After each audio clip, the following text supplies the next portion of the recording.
4892 പേർക്കാണ് ഇന്ന് കോവിഡ് സ്ഥിരീകരിച്ചത്. കഴിഞ്ഞ ദിവസങ്ങളിൽ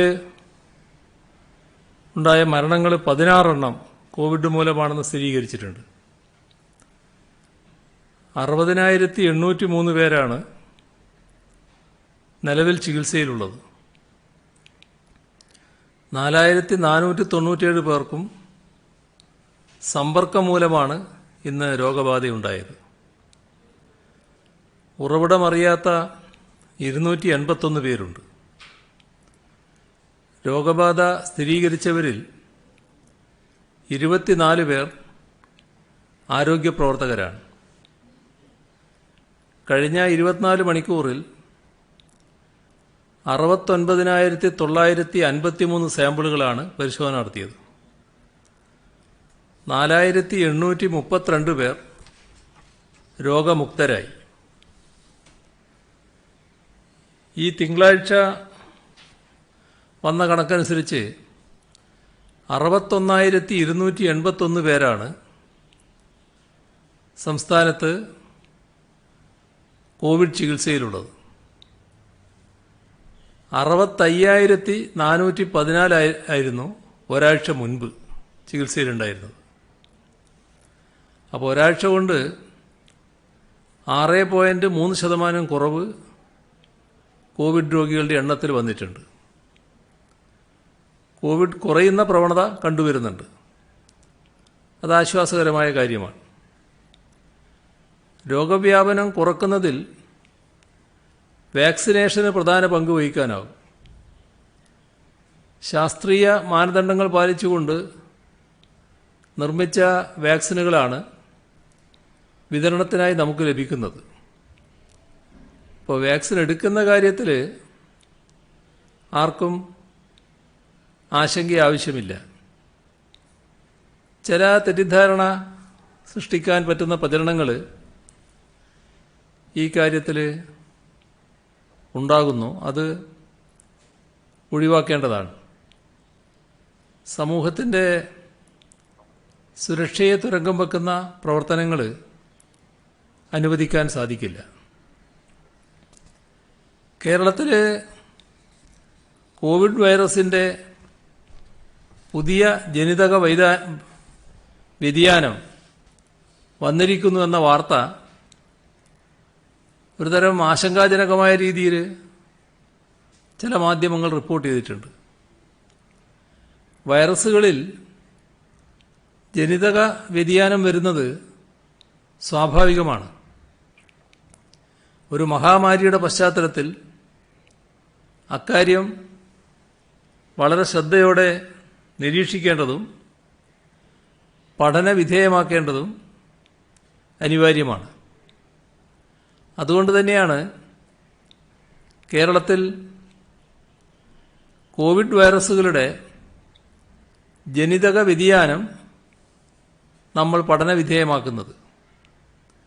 അങ്ങനെ കൃത്യമായി വൈറസുകളെ നിരീക്ഷിച്ചുകൊണ്ടിരിക്കുന്ന സംസ്ഥാനം കേരളമാണ്. Institute of genomics and integrated biology എന്ന കേന്ദ്ര സർക്കാർ സ്ഥാപനവുമായി ചേർന്നാണ് ഈ പദ്ധതി നടപ്പാക്കുന്നത്. അതിനോടനുബന്ധിച്ച് കേരളത്തിലെ എല്ലാ ജില്ലകളിൽ നിന്നുമുള്ള സാമ്പിളുകൾ പരിശോധിക്കുന്നുണ്ട്. ജനിതക വ്യതിയാനങ്ങൾ അതിൻ്റെ ഭാഗമായി കണ്ടെത്തുകയും അവയുടെ സ്വഭാവത്തെക്കുറിച്ച് പഠിക്കുകയും ചെയ്യുന്നുണ്ട്. മേൽപ്പറഞ്ഞ ജനിതക വ്യതിയാനം ഏതെങ്കിലും തരത്തിൽ അപകടകരമായ സ്ഥിതി സൃഷ്ടിക്കുമെന്ന വിവരം ഔദ്യോഗികമായി ലഭിച്ചിട്ടില്ല. അതുമായി ബന്ധപ്പെട്ട പഠനങ്ങൾ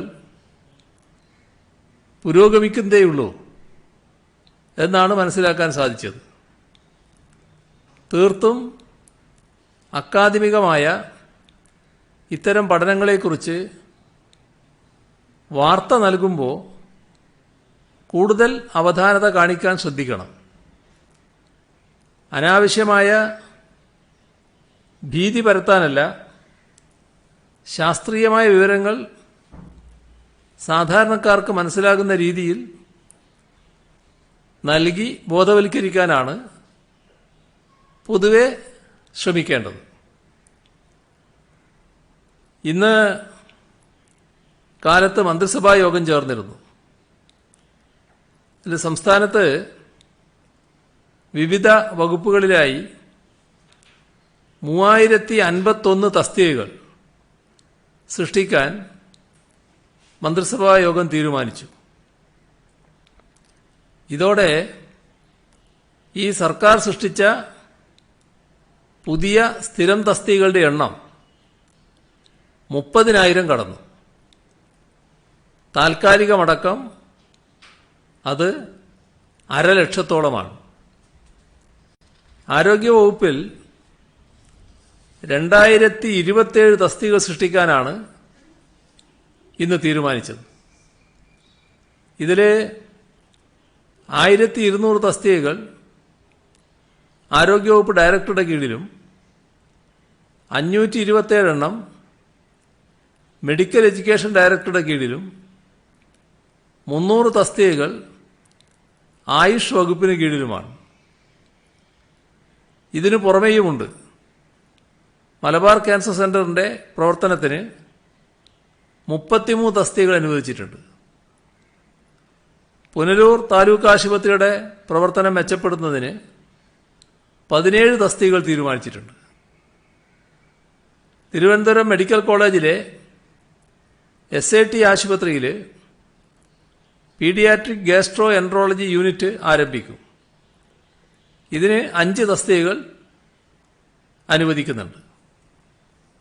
35 എയ്ഡഡ് ഹയർ സെക്കൻഡറി സ്കൂളുകൾക്ക് വേണ്ടി 151 പുതിയ തസ്തികകൾ പുതുതായി സൃഷ്ടിക്കും. ഇതിനു പുറമെ 24 HSST ജൂനിയർ തസ്തികകൾ അപ്ഗ്രേഡ് ചെയ്യും. തിരുവനന്തപുരം, വിയ്യൂർ, കണ്ണൂർ എന്നീ സെൻട്രൽ ജയിലുകളിൽ ക്ലിനിക്കൽ സൈക്കോളജിസ്റ്റിന്റെ ഓരോ തസ്തിക സൃഷ്ടിക്കും. 250 തടവുകാർ വരെയുള്ള ജയിലുകളിൽ കൗൺസിലറുടെ ഒരു തസ്തികയും പരമാവധി 5 തസ്തിക സൃഷ്ടിക്കും. പുതുതായി പ്രവർത്തനം ആരംഭിക്കുന്ന തവനൂർ സെൻട്രൽ ജയിലിന്റെ പ്രവർത്തനത്തിന് 161 തസ്തികകൾ സൃഷ്ടിക്കും. കേരള സംസ്ഥാനത്ത് നമ്മുടെ സംസ്ഥാന രൂപീകരണത്തിന് ശേഷം ആദ്യമായി ഉണ്ടാകുന്ന ഒരു സെൻട്രൽ ജയിലാണിത്. ബാക്കി സെൻട്രൽ ജയിലുകളൊക്കെ നേരത്തെ നമ്മുടെ നാട്ടിലുള്ളതാണ്. സെന്റർ ഫോർ കണ്ടിന്യൂയിങ് എഡ്യൂക്കേഷനിൽ 22 തസ്തികകൾ, വിവിധ അറബിക് എയ്ഡഡ് കോളേജുകളിൽ 54 അധ്യാപക തസ്തികകൾ, സർക്കാർ സംഗീത കോളേജുകളിൽ 14 ജൂനിയർ ലെക്ചറർ, 3 ലെക്ചറർ തസ്തികകൾ. തൃശൂർ ജില്ലയിലെ Mannuthy state bio control lab പ്രവർത്തനത്തിന് 9 സ്ഥിരം തൊഴിലാളികളുടെ തസ്തിക. ഇവയെല്ലാം തീരുമാനിച്ചിട്ടുണ്ട്. Kerala university of fisheries and ocean സ്റ്റഡീസിൽ 30 അനധ്യാപക തസ്തികകൾ സൃഷ്ടിക്കും. ഇതിൽ 24 എണ്ണം പുതിയ തസ്തികകളാണ്. 6 തസ്തികകൾ റീഡെസിഗ്നേറ്റ് ചെയ്യും. കോഴിക്കോട് ഗവൺമെന്റ് ഫിസിക്കൽ എഡ്യൂക്കേഷൻ കോളേജിൽ 7 അസിസ്റ്റന്റ് പ്രൊഫസർ തസ്തികയും പുതുതായി ആരംഭിച്ച 28 സർക്കാർ ആർട്സ് ആൻഡ് സയൻസ് കോളേജുകളിൽ 100 അനധ്യാപക തസ്തികകളും സൃഷ്ടിക്കും. അഗ്നിരക്ഷാ വകുപ്പിന് കീഴിൽ താനൂർ, പട്ടാമ്പി, കോങ്ങാട്, കൊല്ലങ്കോട്, കല്ലമ്പലം എന്നിവിടങ്ങളിൽ പുതിയ ഫയർ സ്റ്റേഷനുകൾ ആരംഭിക്കുന്നതിന് 65 തസ്തികകൾ സൃഷ്ടിക്കും. ഉള്ളൂർ, മാവൂർ, ചീമേനി, പനമരം, വൈത്തിരി, രാജാക്കാട്, ആറന്മുള, പാലോട്, നേര്യമംഗലം ഇവിടങ്ങളിൽ ഫയർ സ്റ്റേഷൻ ആരംഭിക്കുന്നതിന് തത്വത്തിൽ അനുമതി നൽകുന്നു. മികച്ച കായിക താരങ്ങൾക്ക് സർക്കാർ സർവീസിൽ നിയമനം നൽകുന്നതിനുള്ള പദ്ധതി പ്രകാരം 249 ഒഴിവുകളിലേക്ക് നിയമനത്തിന് അപേക്ഷ ക്ഷണിക്കാൻ തീരുമാനിച്ചു. കോഴിക്കോട് കോർപ്പറേഷനിൽ 2ാം ഗ്രേഡ് ജൂനിയർ ഹെൽത്ത് ഇൻസ്പെക്ടർമാരുടെ 20 തസ്തികകൾ സൃഷ്ടിക്കും. കോടതി ഭാഷ മലയാളമാക്കുന്നതിന് മുൻസിഫ് മജിസ്ട്രേറ്റ് കോടതികളിൽ മലയാളം പരിഭാഷകരുടെ 50 തസ്തികകൾ സൃഷ്ടിക്കും. അഹാഡ്സ് നിർത്തലാക്കുന്നതുവരെ ജോലിയിൽ തുടർന്ന ആദിവാസി വിഭാഗത്തിൽപ്പെട്ട 32 സാക്ഷരതാ ഇൻസ്പെക്ടർമാർക്ക് അവരുടെ യോഗ്യതക്കനുസരിച്ച് സൂപ്പർ ന്യൂമറി തസ്തികകൾ സൃഷ്ടിച്ച് വനം വകുപ്പിലും തദ്ദേശ സ്വയംഭരണ വകുപ്പിലും നിയമനം നൽകും. ഇതോടൊപ്പം ട്രാക്കോ കേബിൾ കമ്പനിയിലെ മാനേജീരിയൽ ഉദ്യോഗസ്ഥരുടെ ശമ്പളം പരിഷ്കരിക്കാൻ തീരുമാനിച്ചു. 1939 Madras public health act, 1955 Travancore Cochin public health ആക്ടും ഏകീകരിച്ചുകൊണ്ട് കേരള പൊതുജനാരോഗ്യ നിയമം നടപ്പിലാക്കുന്നതിന് ഓർഡിനൻസ് പുറപ്പെടുവിക്കാൻ ഗവർണറോട് ശുപാർശ ചെയ്യാൻ തീരുമാനിച്ചു. 1953 ട്രാവൻകൂർ കൊച്ചിൻ മെഡിക്കൽ പ്രാക്ടീഷണേഴ്സ് ആക്ടും 1914 മദ്രാസ് മെഡിക്കൽ രജിസ്ട്രേഷൻ ആക്ടും ഏകീകരിച്ചുകൊണ്ട് കേരള മെഡിക്കൽ പ്രാക്ടീഷണേഴ്സ് ആക്ട് നടപ്പാക്കുന്നതിന് ഓർഡിനൻസ് പുറപ്പെടുവിക്കാൻ ഗവർണറോട് ശുപാർശ ചെയ്യാൻ തീരുമാനിച്ചു. കേരള മത്സ്യത്തൊഴിലാളി കടാശ്വാസ കമ്മീഷന്റെ കാലാവധി 2021 മാർച്ച് 28 മുതൽ 6 മാസത്തേക്ക് ദീർഘിപ്പിക്കും. കേരള അഡ്വക്കേറ്റ് ക്ലാർക്ക് ക്ഷേമനിധിയിൽ അംഗമായ അഭിഭാഷക ക്ലാർക്കുമാരുടെ പ്രതിമാസ പെൻഷൻ 600 രൂപയിൽ നിന്ന് 2000 രൂപയായി വർദ്ധിപ്പിക്കുന്നതിന് ക്ഷേമനിധി ചട്ടങ്ങളിൽ ഭേദഗതി വരുത്താൻ തീരുമാനിച്ചു. വിരമിക്കൽ ആനുകൂല്യം 3 ലക്ഷം രൂപയിൽ നിന്ന് 4 ലക്ഷം രൂപയായി ഉയർത്തും. പുനരുപയോഗ ഊർജം സംബന്ധിച്ച ദേശീയ സംസ്ഥാന നയങ്ങൾക്കനുസൃതമായി അനർട്ട് പുനഃസംഘടിപ്പിക്കാനുള്ള നിർദ്ദേശം മന്ത്രിസഭ അംഗീകരിച്ചു. ഇതിനാവശ്യമായ തസ്തികകൾ സൃഷ്ടിക്കും. വനിതാ വികസന കോർപ്പറേഷനിൽ ജീവനക്കാരുടെ വിരമിക്കൽ പ്രായം 58 ഉയർത്താൻ തീരുമാനിച്ചു. സംസ്ഥാന വികലാംഗക്ഷേമ കോർപ്പറേഷനിൽ ശമ്പള പരിഷ്കരണം നടപ്പാക്കും. ദുരന്താഘാത സാധ്യത സംബന്ധിച്ച വ്യവസ്ഥകൾ ഉൾപ്പെടുത്തി 2016 നഗര ഗ്രാമാസൂത്രണ ആക്ട് ഭേദഗതി ചെയ്യുന്നതിന് ഓർഡിനൻസ് പുറപ്പെടുവിക്കാൻ ഗവർണറോട് ശുപാർശ ചെയ്യാൻ തീരുമാനിച്ചു. സംസ്ഥാനത്തെ സ്റ്റേജ് കാരേജുകളുടെയും കോൺട്രാക്ട് കാരേജുകളുടെയും 2021 ജനുവരി 1 ആരംഭിച്ച ത്രൈമാസ വാഹന നികുതി പൂർണ്ണമായും ഒഴിവാക്കാൻ തീരുമാനിച്ചു. കോവിഡ് മഹാമാരിയുടെ പശ്ചാത്തലത്തിലാണ് ഈ തീരുമാനം. കേരളത്തിൽ കാർഷിക സംസ്കാരത്തിന്റെ ഭാഗമായ കാളപൂട്ട്, കന്നുപൂട്ട്, മരവടി, ഉഴവു മത്സരങ്ങൾ തുറന്നു നടത്തുന്നതിന് കേന്ദ്ര നിയമമായ prevention of cruelty to animals ആക്ടിൽ ഭേദഗതി വരുത്തിയ prevention of cruelty to animals Kerala ഭേദഗതി ബിൽ മന്ത്രിസഭ അംഗീകരിച്ചു. ഇത് ഓർഡിനൻസായി വിളംബരം ചെയ്യാൻ ഗവർണറോട് ശുപാർശ ചെയ്യാൻ തീരുമാനിച്ചു. കോവിഡ് മൂലം പ്രതിസന്ധിയിലായ IT കമ്പനികളെ സഹായിക്കുന്നതിന് സർക്കാർ IT പാർക്കുകളിൽ 25,000 ചതുരശ്ര അടി വരെ സ്ഥലം ഉപയോഗിക്കുന്ന കമ്പനികൾക്ക് 2020 ഏപ്രിൽ മെയ് ജൂൺ മാസങ്ങളിലെ വാടകയിൽ 10,000 ചതുരശ്ര അടി വരെയുള്ള സ്ഥലത്തിന്റെ വാടക ഒഴിവാക്കും. ബാക്കി സ്ഥലത്തിന്റെ വാടകയ്ക്ക് 2020 ഏപ്രിലിലെ ഉത്തരവ് പ്രകാരമുള്ള മൊറട്ടോറിയം ബാധകമായിരിക്കും. ഇതിനകം വാടക അടച്ചിട്ടുണ്ടെങ്കിൽ 2020-21 തുറന്നുള്ള മാസങ്ങളിൽ അത് ക്രമീകരിച്ചു കൊടുക്കും. 10,000 ചതുരശ്ര അടി വരെയുള്ള സ്ഥലത്ത് പ്രവർത്തിക്കുന്ന എല്ലാ സ്ഥാപനങ്ങൾക്കും 2020 ജൂലൈ മുതൽ ഡിസംബർ വരെയുള്ള വാടക എഴുതിത്തള്ളാൻ തീരുമാനിച്ചു. സർക്കാർ പാർക്കുകളിൽ പ്രവർത്തിക്കുന്ന കമ്പനികൾക്ക് 2020 ഏപ്രിലിൽ സർക്കാർ ഒരു പുനരുജ്ജീവന പാക്കേജ് നടപ്പാക്കിയിരുന്നു. അതിനു പുറമെയാണ് ഇപ്പോൾ അംഗീകരിച്ചിട്ടുള്ള ഇളവുകൾ. KSFE ജീവനക്കാരുടെ ശമ്പള പരിഷ്കരണം നടപ്പാക്കാൻ തീരുമാനിച്ചു. 2017 ആഗസ്റ്റ് 1 മുതൽ ഇതിന് പ്രാബല്യമുണ്ടാകും.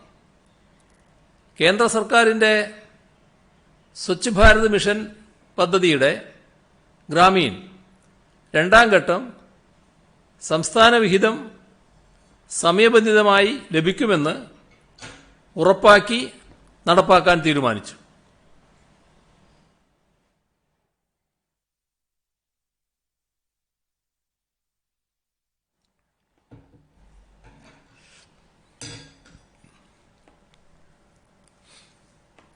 ലൈഫ് മിഷനിൽ നിർമ്മിച്ച വീടുകൾക്ക് ഇൻഷുറൻസ് പരിരക്ഷ ഉറപ്പാക്കാൻ തീരുമാനിച്ചു. ഓരോ വീടിനും 4 ലക്ഷം രൂപ വരെ ഇൻഷുറൻസ് പരിരക്ഷ ലഭിക്കും. സംസ്ഥാന ഇൻഷുറൻസ് വകുപ്പ് പൊതുമേഖലാ ഇൻഷുറൻസ് കമ്പനിയായ യുണൈറ്റഡ് ഇൻഷുറൻസ് കമ്പനിയുമായി ചേർന്നാണ് ഇത് നടപ്പാക്കുന്നത്. ആദ്യ 3 വർഷത്തേക്കുള്ള പ്രീമിയം സർക്കാർ അടക്കും. 2,50,547 വീടുകൾക്ക് 8,74,00,000 രൂപയാണ് 3 വർഷത്തേക്ക് പ്രീമിയമായി വരുന്നത്. 3 വർഷത്തിന് ശേഷം ഗുണഭോക്താവിന് നേരിട്ട് ഇൻഷുറൻസ് പുതുക്കാം.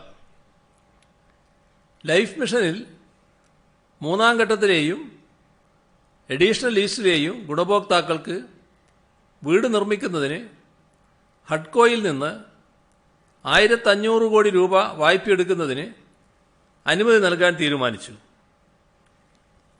പാലക്കാട് ജില്ലയിൽ അട്ടപ്പാടി ആസ്ഥാനമായി ട്രൈബൽ താലൂക്ക് രൂപീകരിക്കും. ദീർഘകാലമായി കുടിശ്ശികയുള്ള മോട്ടോർ വാഹന നികുതി തവണകളായി അടക്കുന്നതിന് അനുമതി നൽകും.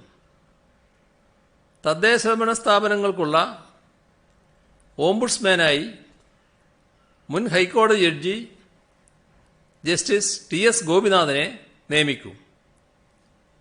കിഫ്ബി വായ്പ ലഭ്യമാക്കി KSRTC നിരത്തിലിറക്കുന്ന പുതിയ ബസ്സുകൾ ഓടിക്കുന്നതിനായി KSRTC സ്വിഫ്റ്റ് എന്ന സ്വതന്ത്ര കമ്പനി രൂപീകരിക്കുന്നതിന് തീരുമാനിച്ചു. മറ്റൊരു കാര്യം പറയാനുള്ളത്, ആർദ്രം പദ്ധതിയുടെ ഭാഗമായി സംസ്ഥാനത്ത് 64 പ്രാഥമികാരോഗ്യ കേന്ദ്രങ്ങൾ കൂടി കുടുംബാരോഗ്യ കേന്ദ്രങ്ങളായി എന്നതാണ്. ആർദ്രത്തിൻ്റെ ആദ്യഘട്ടം 170 പ്രാഥമികാരോഗ്യ കേന്ദ്രങ്ങളെയും 2ാം ഘട്ടത്തിൽ 504 പ്രാഥമികാരോഗ്യ കേന്ദ്രങ്ങളെയുമാണ് കുടുംബാരോഗ്യ കേന്ദ്രമാക്കി ഉയർത്താൻ സർക്കാർ തീരുമാനിച്ചത്. അതിൽ 461 കേന്ദ്രങ്ങൾ കുടുംബാരോഗ്യ കേന്ദ്രങ്ങളായി മാറിക്കഴിഞ്ഞു. മൂന്നാം ഘട്ടത്തിൽ 212 പ്രാഥമികാരോഗ്യ കേന്ദ്രങ്ങളെ കുടുംബാരോഗ്യ കേന്ദ്രങ്ങളാക്കി ഉയർത്തുന്നതിനുള്ള നടപടികൾ പുരോഗമിക്കുകയാണ്. വൈകാതെ അതും പൂർത്തിയാക്കാനാവും. അതോടെ സംസ്ഥാനത്ത് മുഴുവൻ പ്രാഥമികാരോഗ്യ കേന്ദ്രങ്ങളും വിപുലമായ സൗകര്യങ്ങളോടെ കുടുംബാരോഗ്യ കേന്ദ്രങ്ങളായി മാറും. നമ്മുടെ സംസ്ഥാനത്ത് IT മേഖലയിൽ വലിയ വികസന പ്രവർത്തനങ്ങൾക്കാണ് തുടക്കം കുറിച്ചിട്ടുള്ളത്. IT പാർക്കുകളിൽ 1 കോടി ചതുരശ്ര അടി സ്ഥലസൗകര്യം ഏർപ്പെടുത്താനുള്ള പ്രവർത്തനങ്ങൾ ലക്ഷ്യത്തോടടുക്കുകയാണ്. ടെക്നോ പാർക്കിൽ 3ാം ഘട്ടത്തിൻ്റെയും 4ാം ഘട്ടത്തിൻ്റെയും വികസനം സാധ്യമാക്കാൻ കഴിഞ്ഞു എന്നതിൽ വലിയ സന്തോഷമുണ്ട്.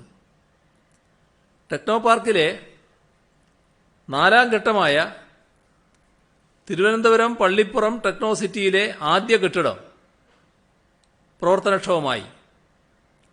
അതോടൊപ്പം ടെക്നോ സിറ്റിയിൽ 97 ഏക്കറിലായി 1500 കോടി മുതൽ മുടക്കിൽ ടാറ്റ കൺസൾട്ടൻസി സർവീസസിൻ്റെ IT ഹബ്ബ് യാഥാർത്ഥ്യമാവുകയാണ്. ബോസ്റ്റൺ ആസ്ഥാനമായ ടോറസ് അവരുടെ പ്രവർത്തന വിപുലീകരണത്തിൻ്റെ ഭാഗമായി തിരുവനന്തപുരം ടെക്നോ പാർക്കിൽ എത്തിയത് കേരളത്തിൻ്റെ IT വ്യവസായത്തിന് വലിയ നേട്ടമാണ്. ടോറസ് ബിൽഡിങ്ങിൻ്റെ ഉദ്ഘാടനം ഇന്ന് നിർവഹിച്ചു.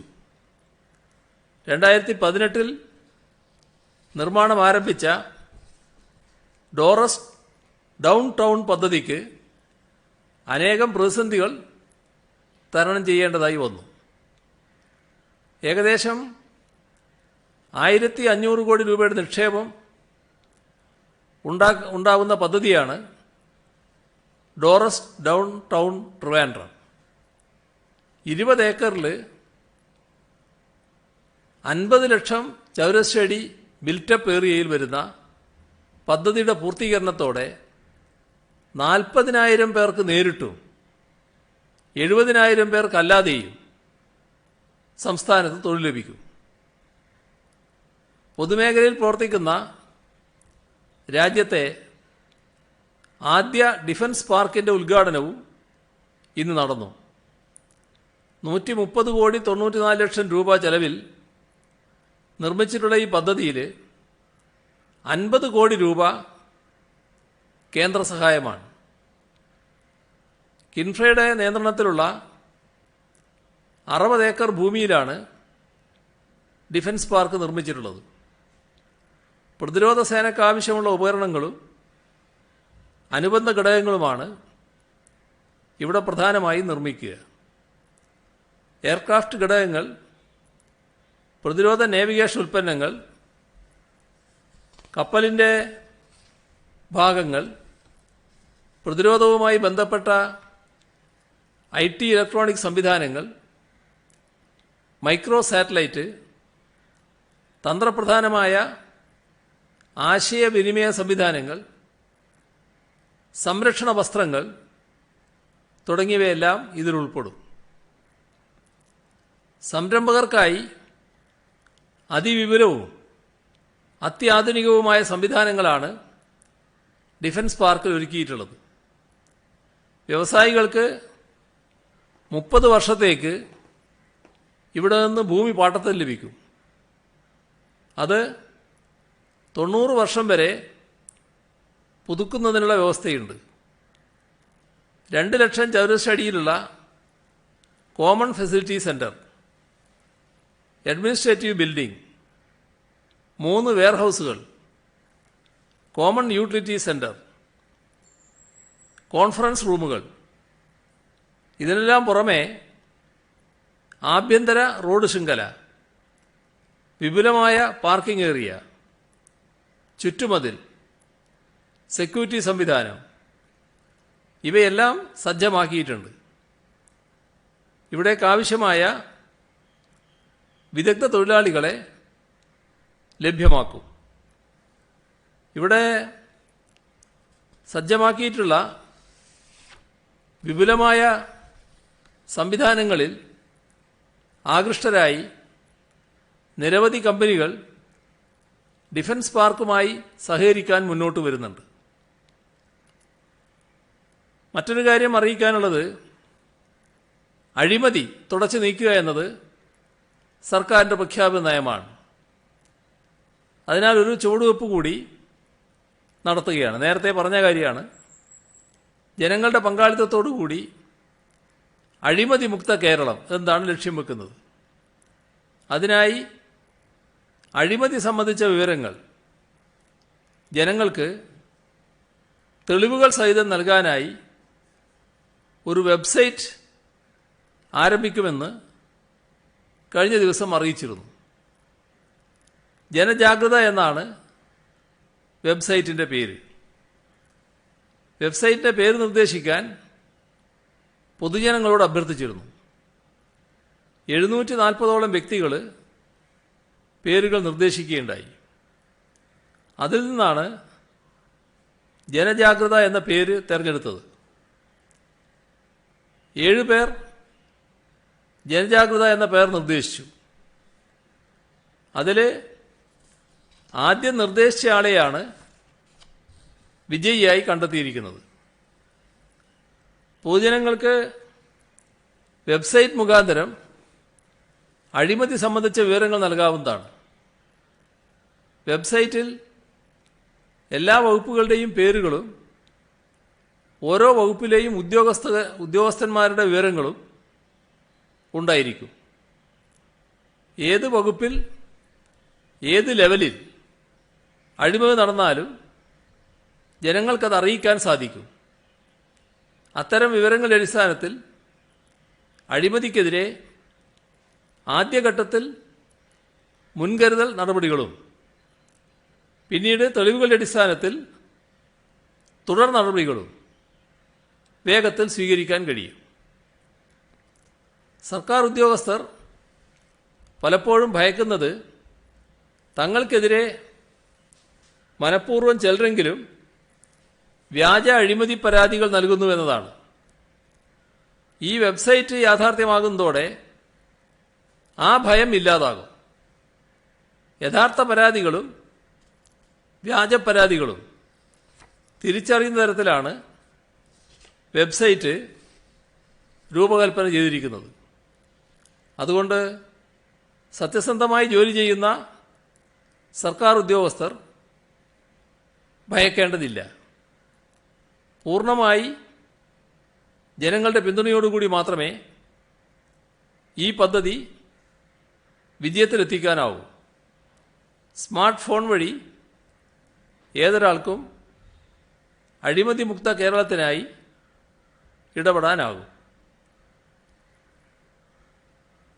യാത്ര ചെയ്യുന്ന സ്ത്രീകൾക്ക് വിശ്രമത്തിനും പ്രാഥമിക സൗകര്യങ്ങൾ നിർവഹിക്കുന്നതിനുമായി വഴിയോര വിശ്രമ കേന്ദ്രങ്ങളും ശുചിമുറികളും നിർമ്മിക്കുന്ന പദ്ധതി പുരോഗമിക്കുന്നുണ്ട്.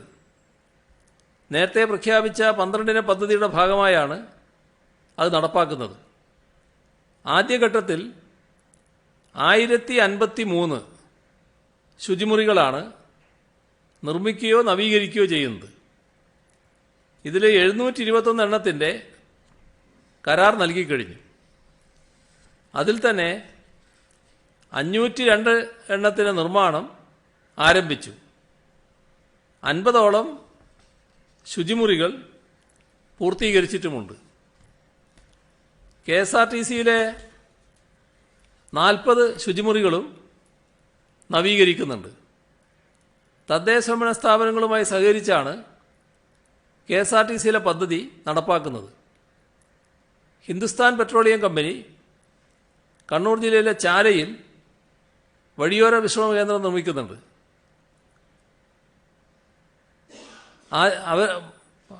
വലിയ കാലതാമസമില്ലാതെ തന്നെ ആ പദ്ധതി പൂർത്തീകരിക്കാൻ അവർ ലക്ഷ്യമിടുന്നുണ്ട്. പ്രവാസികൾക്ക് നിക്ഷേപ അവസരത്തിനായി സർക്കാർ സ്ഥാപിച്ച overseas Keralites investment and holding limited എന്ന സ്ഥാപനത്തിൻ്റെ ആദ്യ സംരംഭമായി വഴിയോര വിശ്രമ കേന്ദ്രങ്ങളാണ് തുടങ്ങുന്നത്. ഭക്ഷണശാലകൾ, വിനോദ കേന്ദ്രങ്ങൾ, വാഹന അറ്റകുറ്റപ്പണിക്കുള്ള ഇടം തുടങ്ങിയവയെല്ലാം ഉൾപ്പെടുന്നതാണ് ഈ പദ്ധതി. ഇത്രയും കാര്യങ്ങളാണ് ഇന്ന് പങ്കുവെക്കാനുള്ളത്. CM ഇന്ന് ഈ പുതിയ തസ്തികകൾ സൃഷ്ടിക്കുന്നതിനൊപ്പം തന്നെ ഈ താൽക്കാലികക്കാരെ സ്ഥിരപ്പെടുത്തൽ നിർത്തി എന്നും കേട്ടു. ഇത് കുറച്ചുകൂടി നേരത്തെ ചെയ്തിരുന്നെങ്കിൽ ഈ പ്രതിഷേധങ്ങളൊക്കെ ഒഴിവാക്കി കൂടായിരുന്നു. ഇന്ന് ഹൈക്കോടതിയും ഈ സ്ഥിരപ്പെടുത്തലിൽ എന്തെങ്കിലും ചട്ടമുണ്ടോ എന്നൊക്കെ ചോദിച്ചിട്ടുണ്ട് സർക്കാരിനോട്. അല്ല, ഇതില് സർക്കാരെടുത്ത നടപടികളിൽ യാതൊരു അനവധാനതയും ഉണ്ടായിട്ടില്ല. നേരത്തെ എടുത്തതിൽ ഞാൻ പലവട്ടം ആവർത്തിച്ചതാണ്, ഇന്നലെയും ഇവിടെ ആവർത്തിച്ചതാണ്. ഞങ്ങളെ ഈ സ്ഥിരപ്പെടുത്തുന്നത് PSC ലീസ്റ്റ് ഇല്ലാത്ത സ്ഥലത്താണ്. PSC ലീസ്റ്റിലുള്ള ആർക്കും അവിടെ സ്ഥിരപ്പെടുത്താനും കഴിയില്ല. PSC ലീസ്റ്റുള്ളവർക്ക് നിയമനം കൊടുക്കാൻ കഴിയില്ല. PSC ലീസ്റ്റുള്ളവർ അത് ആഗ്രഹിച്ചിട്ടും കാര്യമില്ല. ഇത് ഓരോ സ്ഥാപനവും, എല്ലാ സ്ഥാപനത്തിലും PSC ലീസ്റ്റ് ഇല്ലല്ലോ, PSCക്ക് നിയമനം വിട്ടിട്ടില്ലല്ലോ. ഓരോ സ്ഥാപനത്തിൻ്റെയും നടത്തിപ്പിന് അവരോരോ ഘട്ടത്തിൽ ആളുകളെ എടുക്കുന്നുണ്ട്.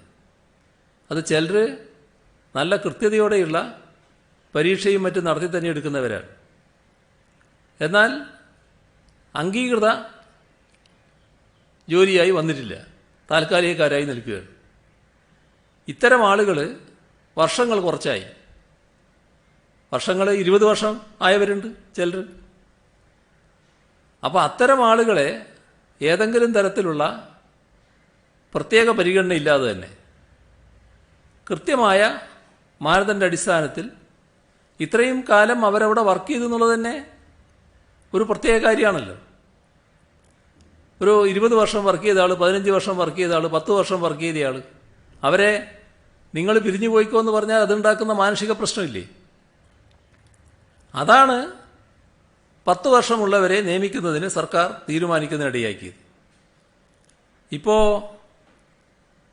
ഇവിടെ വരുത്താൻ നോക്കിയ ഒരു പ്രതീതി ഇതെന്തോ ചെയ്യാൻ പാടില്ലാത്തൊരു കാര്യം ചെയ്യുന്നു. നേരത്തെ UDF ഗവൺമെന്റ് മാനദണ്ഡങ്ങളൊന്നും പാലിക്കാതെ ഈ നിയമനം നടത്തിയ ഒരുപാട് പ്രശ്നങ്ങളുണ്ട്. അവർ നിയമിച്ചവരെ അവർ തന്നെ സ്ഥിരപ്പെടുത്തിയ കാര്യങ്ങളുണ്ട്. ഇതങ്ങനൊരു കാര്യമേ വരുന്നില്ല. പൂർണ്ണമായും 10 വർഷം സർവീസ് പൂർത്തിയാക്കിയവരെ മാത്രം പരിഗണിക്കുന്ന നിലയാണ്. 10 വർഷത്തിന് മേലെ അങ്ങനെ വരുമ്പോൾ എത്ര വർഷമാകാം. പക്ഷേ അത്തരമൊരു സംഭവം നമ്മുടെ നാട്ടിൽ എന്തോ ഒരു ചെയ്യാൻ പാടില്ലാത്ത കാര്യം സർക്കാർ ചെയ്യുന്നു എന്നൊരു പ്രതീതി ഉണ്ടാക്കാൻ നോക്കുകയാണ്. ഇത് ബോധപൂർവമായൊരു നടപടിയാണ്. അപ്പോൾ ബോധപൂർവം സർക്കാരിൻ്റെ നടപടികളെ കരിവാരി തേക്കാൻ ശ്രമിക്കുന്ന ഒരു വിഭാഗം പ്രവർത്തിക്കുന്നു എന്നുള്ളത് തിരിച്ചറിഞ്ഞുകൊണ്ട് അവർക്ക് അവസരം ഉണ്ടാക്കേണ്ടതില്ല. ഈ ആളുകൾക്ക് അവസരം നഷ്ടപ്പെട്ടു പോകില്ല. ഏതാനും മാസങ്ങളുടെ പ്രശ്നം മാത്രമേ ഉണ്ടാവൂ. ഇവരെ അർഹതയുള്ളവരായിട്ട് തന്നെയാണ് ഈ ഗവൺമെന്റ് കാണുന്നത്. LDF അങ്ങനെ തന്നെയാണ് കാണുന്നത്. ഇവിടെ ജനങ്ങളിപ്പോൾ LDF സർക്കാരിനോടൊപ്പം തന്നെയാണുള്ളത്. ജനങ്ങൾ അങ്ങനെയൊരു നിലപാടെടുത്ത് അടുത്ത തെരഞ്ഞെടുപ്പിൽ തീരുമാനം വന്നാൽ നിശ്ചയമായും ഇവരെ കൈയൊഴിയാത്ത സമീപനം തന്നെയാണ് LDF സ്വീകരിക്കുക. ഇന്ന് തെറ്റായി ഉപയോഗിക്കുന്ന ആളുകൾക്ക് ഇതൊരായുധമാക്കാൻ അവസരം കൊടുക്കണ്ട എന്തുകൊണ്ടാണ് ഇപ്പോൾ ആർക്കും നിയമനം നൽകുന്നില്ല എന്ന് തീരുമാനിച്ചത്. അതിൻ്റെ ഭാഗമാണത്. ഹൈക്കോടതി ചോദിച്ചിട്ടുണ്ട്. ഹൈക്കോടതി ചോദിച്ചതിന് സ്വാഭാവികമാണ്, അവരുടെ മുന്നിൽ കാര്യങ്ങൾ വരുമ്പോൾ അവരന്വേഷിക്കും. അതിന് കൃത്യമായ മറുപടി ബഹുമാനപ്പെട്ട ഹൈക്കോടതിയുടെ മുന്നിൽ സർക്കാർ നൽകുകയും ചെയ്യും. അതിൽ പ്രത്യേക ആശങ്കയുടെ പ്രശ്നമൊന്നും വരുന്നില്ല. സിഎം അങ്ങയുടെ ശ്രദ്ധയിൽപ്പെട്ടിട്ടുണ്ടോ എന്നറിയില്ല, ഇന്ന് ജയ്ഹിന്ദ് TV ഒരു വാർത്ത പുറത്തുവിട്ടിരുന്നു. അതായത് നേരത്തെ സരിതാ നായർ ഉൾപ്പെട്ട ഒരു തൊഴിൽ തട്ടിപ്പ് കേസിന് സമാനമായ രീതിയിൽ തിരുവനന്തപുരത്ത് സെക്രട്ടേറിയറ്റിലും AGS ഓഫീസിലും പരീക്ഷാ ഭവനിലും ഉൾപ്പെടെയുള്ള സ്ഥലങ്ങളിൽ സ്ഥിര നിയമനം വാഗ്ദാനം ചെയ്ത് 3 മുതൽ 7 ലക്ഷം രൂപ വരെ കോഴ വാങ്ങി നിയമനം നൽകാമെന്ന് വാഗ്ദാനം ചെയ്ത ഒരു സ്ത്രീ ഉൾപ്പെടെയുള്ളവർ രംഗത്തെത്തിയിരിക്കുന്നു. ദൃശ്യങ്ങളും തെളിവുകളും സഹിതമാണ് പുറത്തുവിട്ടത്. ഇവർ പറയുന്നത് CPM-ലെ ചിലർ, അതായത് തിരുവനന്തപുരത്ത് തന്നെയുള്ള ചില CPM നേതാക്കളുടെ പേര് വിവരങ്ങളും ഇവർ നൽകുന്നുണ്ട്. ഇവരുമൊക്കെയായി അടുത്ത ബന്ധമാണുള്ളത്, ഇവരൊക്കെയാണ് ഇതിന്റെ ഇടയിൽ പെട്ടിട്ടുള്ളത് എന്ന്. ഇത് സരിതാ നായർ നേരത്തെ അവർക്ക് നേരെ ഉയർന്ന ആരോപണത്തിന് സമാനമായ രീതിയിലാണ്. ഈ മാഫിയകളാണോ സർക്കാരിന്റെ മുഖത്ത് കരിവാരി തേക്കാൻ പ്രവർത്തിക്കുന്നത് എന്നാണോ താങ്കൾ പറഞ്ഞു വരുന്നത്? നേരത്തെ പറഞ്ഞത് ഇവരെ കുറിച്ചല്ല, ഇതിപ്പം നിങ്ങൾ ചോദിച്ചപ്പോഴാണ് ഞാൻ മനസ്സിലാക്കുന്നത്. നേരത്തെ പറഞ്ഞത് നേരത്തെ വാർത്ത കൊടുക്കുന്നവരെ കുറിച്ചാണ്. അത് വേറെ ഇത് വേറെ. ഇക്കാര്യത്തിൽ ഗവൺമെന്റിനെ കുറിച്ച് ആർക്കും ആശങ്കയുണ്ടാവില്ല. ആരെങ്കിലും തെറ്റായ നടപടികൾ സ്വീകരിച്ചിട്ടുണ്ടെങ്കിൽ അതാരായാലും കർക്കശമായ നടപടി സർക്കാരിന്റെ ഭാഗത്തുനിന്നുണ്ടാവും. ഏതെങ്കിലും തരത്തിൽ ഇങ്ങനെ ഈ തെറ്റായ മാർഗത്തിലൂടെ നിയമനം കൊടുക്കാൻ കഴിയുന്ന ഒരു സ്ഥിതിവിശേഷം കേരളത്തിലില്ല. അത് സാധിക്കുന്നതുമല്ല. പിന്നെ നാട്ടിൽ പല ആളുകളെയും പലരും പറ്റിക്കുന്നുണ്ട്, വഞ്ചിക്കാൻ തയ്യാറായി കുറേ ആളുകൾ നടക്കുന്നുണ്ട്. അതിന്റെ ഭാഗമായി എന്തെങ്കിലും സംഭവിക്കുന്നുവെങ്കിൽ അതിന് നിയമപ്രകാരമുള്ള നടപടികൾ ഒരു വിട്ടുവീഴ്ചയുമില്ലാതെ സർക്കാർ സ്വീകരിക്കുകയും ചെയ്യും. അതാണ് ഇതേവരെയുള്ള അനുഭവം, അത് തന്നെ തുടരും. സിഎം, ഇപ്പോൾ വളരെ സുതാര്യമായിട്ടുള്ള നടപടിക്രമങ്ങളിലൂടെ അർഹതപ്പെട്ടവർക്ക് 10 വർഷത്തിൽ കൂടുതൽ ജോലി ചെയ്ത താൽക്കാലിക ജീവനക്കാർക്കാണ് സർക്കാർ സ്ഥിരം നിയമനം കൊടുക്കുന്ന കാര്യം പരിഗണിക്കുക, അങ്ങനെ ചെയ്യുകയും ചെയ്തതെന്ന് അങ്ങ് ആവർത്തിച്ചൂടെ പറയുകയുണ്ടായി. അപ്പൊ കരിവാരി തേക്കാനുള്ള ഒരു മനഃപൂർവ്വമായ ശ്രമം ഏതെങ്കിലും ഭാഗത്തു നിന്ന് നടക്കുന്നു എന്നുണ്ടെങ്കിൽ അതിന് വഴങ്ങിക്കൊടുത്തുകൊണ്ട് ആ ഒരു നടപടിയിൽ നിന്ന് പിൻവാങ്ങുന്നത് തെറ്റായിട്ടുള്ള ഒരു മെസ്സേജ് കൊടുക്കുകയല്ലേ, ഒരു സന്ദേശം കൊടുക്കുകയല്ലേ? തീർച്ചയായും അതിൽ അങ്ങനെ ഒരു ഭാഗമുണ്ട്. കാരണം തെറ്റായ കാര്യങ്ങൾക്ക് വഴങ്ങരുത് എന്നുള്ളതാണ് ശരിയായ രീതി. പക്ഷെ ഇവിടെ നമ്മൾ കാണേണ്ടത് ഒരു കൂട്ടം ചെറുപ്പക്കാര് കാര്യങ്ങൾ തെറ്റിദ്ധരിച്ച് ഇപ്പോൾ ഒരു പ്രത്യേക അവസ്ഥയിൽ നിൽക്കുന്നു. അങ്ങനെ ഒരു സാഹചര്യം നിലനിൽക്കുമ്പോൾ നമ്മൾ സർക്കാർ ചെയ്യുന്ന നല്ല ഉദ്ദേശശുദ്ധിയോടുകൂടി സുതാര്യമായി ഒരു തരത്തിലുള്ള അപാകതയുമില്ലാതെ ചെയ്യുന്നൊരു കാര്യം വലിയ തോതിൽ തെറ്റിദ്ധരിപ്പിക്കാൻ ശ്രമങ്ങൾ നടക്കുമ്പോൾ അതിൽ പിടിച്ചു നിൽക്കേണ്ടതില്ല എന്നാണ് സർക്കാർ കണ്ടത്. ഞങ്ങൾ ഒരു തരത്തിലും അത് ആശങ്കപ്പെടുന്നില്ല. ഇവർക്ക് നിയമനം കൊടുക്കാൻ ഒരു തരത്തിലും തടസ്സമുണ്ടാകില്ല. ഇപ്പോഴത് കൊടുക്കുന്നില്ല എന്ന് മാത്രമേ ഉള്ളൂ. ഭാവിയിൽ അവർക്ക് നിയമനം കിട്ടുമെന്ന കാര്യത്തിൽ ഒരു തർക്കവുമില്ല. ഇന്നലെ താങ്കൾ നടത്തിയ ഒരു വാർത്താ സമ്മേളനം സംബന്ധിച്ച് മുസ്ലിം ലീഗ് നേതാവ് MK മുനീർ ഇന്നൊരു പ്രതികരണം നടത്തിയത് വിവാദ പരാമർശം നടത്തിയിരിക്കുന്നത്. അതായത് അദ്ദേഹം പറഞ്ഞിരിക്കുന്നത് AKG സെന്ററിലെ അടിച്ചുതെളിക്കാരോട് സംസാരിക്കുന്ന രീതിയിൽ ആണ് മുഖ്യമന്ത്രി സംസാരിക്കുന്നത്, അതേപോലെ മുഖ്യമന്ത്രി ഏകാധിപതിയെ പോലെ സംസാരിക്കുന്നു എന്നാണ്. ഇതേക്കുറിച്ച് എന്താണ് അങ്ങയുടെ പ്രതികരണം? അല്ല, അത് നിങ്ങളല്ലേ കാണേണ്ടത്, നിങ്ങളല്ലേ പറയേണ്ടത്. നിങ്ങളാണ് എന്നോട് ചോദിക്കുന്നവർ, നിങ്ങളോടാണ് ഞാൻ മറുപടി പറയുന്നത്. ആ മറുപടിയിൽ പിന്നെ അടിച്ചു തെളിക്കാരിയായാലും മര്യാദയില്ലാതെ സംസാരിക്കാന്നാണോ? അങ്ങനെയുണ്ട് ഒരു കാര്യം? അടിച്ചു തെളിക്കാരിയായാലും അവർ ഒരു മനുഷ്യ സ്ത്രീയല്ലേ, അവർ തൊഴിലല്ലേ എടുക്കുന്നത്. ആ തൊഴിലെടുക്കുന്നവരോട് മാന്യമായിട്ടല്ലേ പെരുമാറുക. അത് മുനീറിന്റെ സ്വഭാവം പറഞ്ഞതായിരിക്കും, എനിക്ക് ആ സ്വഭാവമില്ല. നമുക്ക് എല്ലാ സമയം കുറച്ചായല്ലോ, ബാക്കി വിദ്യായിക്കൂടെ ഒരാൾ കൂടി ചോദിക്കാതായാലും അതാ ഇതിട്ട് അവസാനിപ്പിക്കും. ഇന്നലെ CM കുറെ നേരം എടുത്ത് കാര്യങ്ങൾ വിശദീകരിച്ചിട്ടും സെക്രട്ടേറിയറ്റിന് മുന്നിൽ സമരം നടത്തുന്ന ഉദ്യോഗാർത്ഥികൾ അവരുടെ സമരത്തിൽ നിന്ന് പിന്നോട്ട് പോകാൻ തയ്യാറായിട്ടില്ല.